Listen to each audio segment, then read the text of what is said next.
तो बच्चों जैसा कि एनटी ने नोटिफाई किया था कि हम अक्टूबर में फॉर्म स्टार्ट कर देंगे, तो अक्टूबर में आपका जनवरी फेज 1 के लिए फॉर्म आपका स्टार्ट हो गया है। जनवरी वाला एग्जाम, फेज 1 का एग्जाम आपका जनवरी में होना है, फेज 2 का एग्जाम आपका अप्रैल में होना है। तो जो अप्रैल वाला फॉर्म है वो आपका फरवरी में आ जाएगा, और जनवरी वाला जो आपका एग्जाम होगा ये आपका 12 फरवरी को आपका क्या आ जाएगा, रिजल्ट आ जाएगा। और जो आपका अप्रैल वाला एग्जाम होगा ये आपका होगा 1 अप्रैल से 9 अप्रैल के बीच में, और जो जनवरी वाला आपका एग्जाम है ये 21 जनवरी से 30 जनवरी के बीच में होना है। तो काफी टाइम से बच्चे जेईई मेंस का फॉर्म का वेट कर रहे थे और पूछ रहे थे बार बार कमेंट करके, मैसेज करके, कॉल करके कि कब आएगा फॉर्म। इस बार काफी लेट हो गया है, तो आपका फॉर्म फिलहाल बच्चों ओपन हो गया है। फेज 1 के लिए रजिस्ट्रेशन आप यहाँ से कर सकते हैं। इसमें हम देख लेते हैं क्या इन्होंने यहाँ पे डेट दी हुई है, उसको देख लेते हैं एक बार।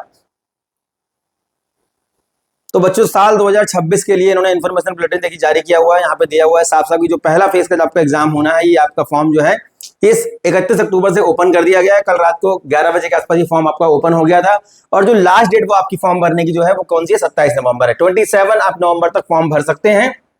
पेमेंट करने का जो ऑप्शन देखिए यहाँ पे क्रेडिट कार्ड है, डेबिट कार्ड है, नेट बैंकिंग है, यूपीआई है। पहले यूपीआई के ऑप्शन नहीं आते हैं, पिछले 2 साल से यूपीआई का ऑप्शन भी यहाँ पे आपको आ रहा है। 27 नवंबर 2025 11:50 तक आप क्या कर सकते हैं, फॉर्म फिल कर सकते हैं, लेकिन आप उससे ही पहले फॉर्म फिल कर लें।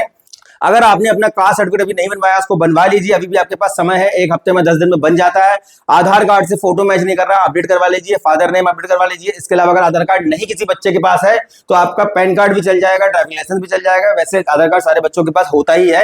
ये बच्चों यहाँ की ये देखिए इनकी ऑफिशियल वेबसाइट है, यहाँ पे जाके आप फॉर्म फिल कर सकते हैं। और जो पहले फेज का आपका जो एग्जाम होना है ये आपका होगा 21 जनवरी से 30 जनवरी के बीच में, मतलब 21 जनवरी से 30 जनवरी के बीच में आपका एग्जाम होना है। जेईई मेन का पहला फेज का रिजल्ट जो आपका आना है ये आपका आना है 12 फरवरी को। तो 12 फरवरी को आपके हाथ में क्या आ जाएगा, परसेंटाइल आ जाएगा। अभी रैंक नहीं आएगा।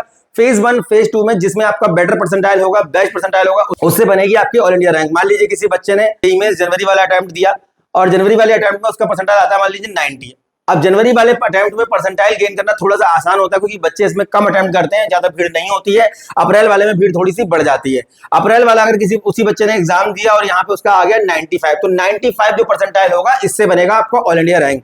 और जैसा कट ऑफ निश्चित, जैसा कट ऑफ बनाया जाएगा उसके हिसाब से ये डिक्लेयर होगा कि आप जेईई एडवांस के एग्जाम में बैठ पाएंगे या फिर नहीं बैठ पाएंगे। जेईई में इसका जो आपका एग्जाम होता है ये आपका एनआईटी, IIIT, जीएफटीआई, जोसा की जो आपकी काउंसलिंग होती है उससे आपको मिलते हैं। अगर आप जेईई मेंस क्वालिफाई करके एडवांस तक पहुंच जाते हैं, एडवांस भी आप क्वालिफाई कर लेते हैं, तो जिन बच्चों के पास जेईई मेंस और प्लस एडवांस दोनों का रैंक होगा उनको जोसा काउंसलिंग में 4 प्रकार के कॉलेज शो करता है, IIT, NIT, IIIT, GFTI.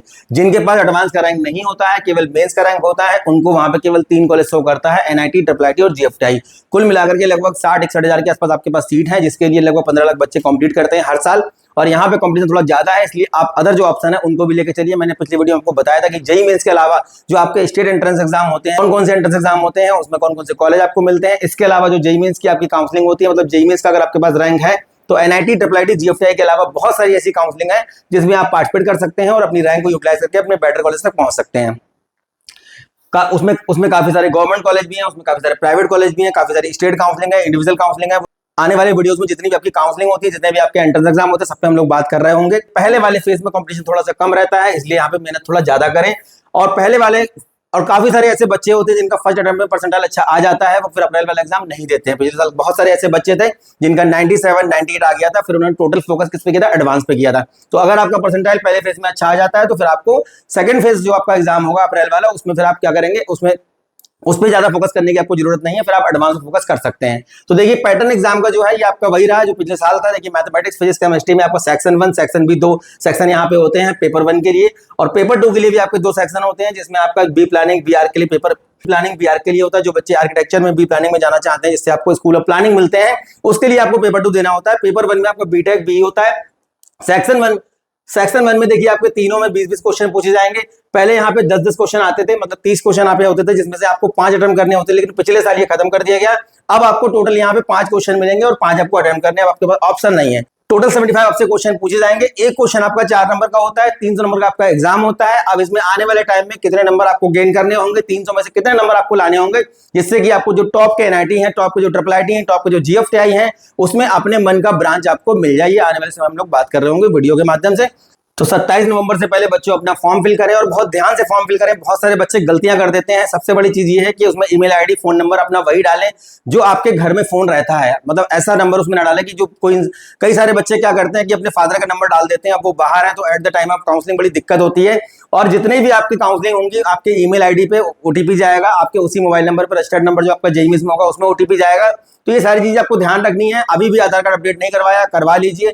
Caste certificate आपके पास नहीं है, अगर आप SC/ST से हैं पुराना चल जाएगा, अगर आप OBC EWS से हैं तो आपको बनवाना पड़ेगा और 1 अप्रैल के बाद क्या करना होगा, उसको रिन्यूअल कराना पड़ेगा। फॉर्म फिल करने के टाइम पे बच्चे गलतियां करते हैं, डॉक्यूमेंट अपलोड जब करते हैं तो गलतियां करते हैं। देखिए करना क्या है, आपको 10th क्लास की मार्कशीट अपलोड करनी है। 2025 में जिन्होंने बोर्ड एग्जाम दे दिया है इनको 12th की मार्कशीट चाहिए होगी। जो बच्चे इस साल 2026 में पहली बार एग्जाम देने जा रहे हैं उनको केवल 10th की मार्कशीट वहां पे लगेगी, तो आपको अपलोड करना है। पासपोर्ट साइज फोटो आपका जो है विजिबल होना चाहिए और प्लेन जो है पीछे का बैकग्राउंड आपका होना चाहिए। इसके अलावा आपका सिग्नेचर प्लेन पेपर पे आपको करना है, ईमेल आईडी, मोबाइल नंबर और आपका कास्ट सर्टिफिकेट। इसके अलावा आपका आधार कार्ड नहीं है तो आपका जो है ड्राइविंग लाइसेंस भी चल जाएगा। तो ये सारी चीजें आपको क्या करना है, रेडी करके रखना है और आपको फॉर्म बहुत ध्यान से भरना है, कोई गलती नहीं करनी है।